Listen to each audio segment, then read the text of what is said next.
नमस्कार दोस्तों।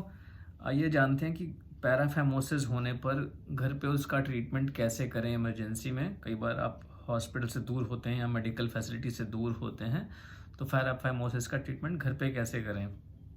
सबसे पहले समझिए पैराफिमोसिस क्या होता है।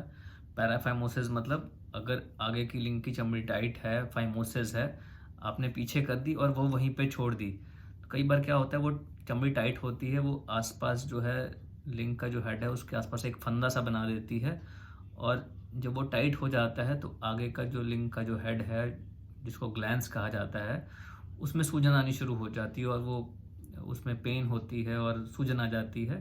तो इसको हम पैराफाइमोसिस कहते हैं। नंबर एक चीज़, जब भी आप चमड़ी को पीछे करें, तुरंत उसको वॉश करने के बाद उसको वापस आगे नॉर्मल पोजीशन पे लाना ना भूलें। अक्सर ये चीज़ मिस हो जाती है जिसकी वजह से पैराफाइमोसिस हो जाता है।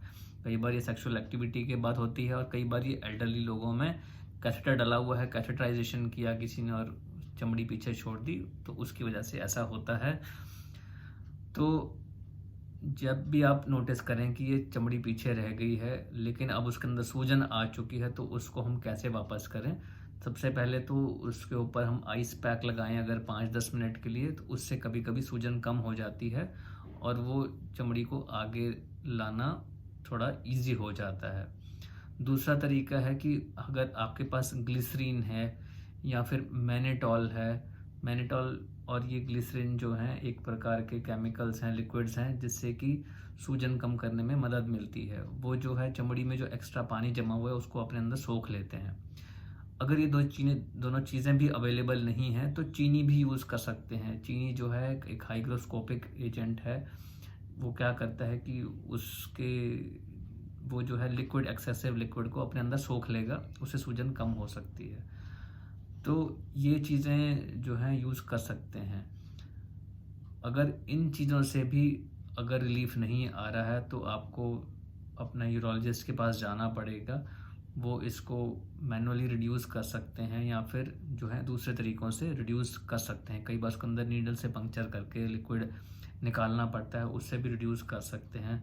और वर्स्ट के सिनेरियोज में जो है सरकमसिजन करना पड़ता है, और सरकमसिजन एक परमानेंट क्योर है, उसके बाद दोबारा ये पैराफाइमोसिस नहीं होता।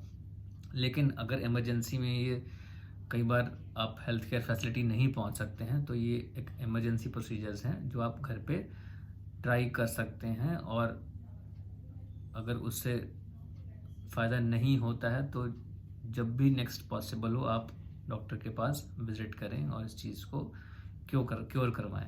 अगर उसको हम लॉन्ग टर्म छोड़ देते हैं तो उस पेनिस में काफ़ी स्वेलिंग आ जाती है और उसमें उसको जो है टिश्यू डैमेज होना शुरू हो जाता है वहाँ का, और इन्फेक्शन हो सकता है। तो इसलिए उसको इग्नोर नहीं करना चाहिए, और जितना हम उसको लंबा डिले करेंगे तो सरकमसिजन की ज़रूरत बढ़ जाती है।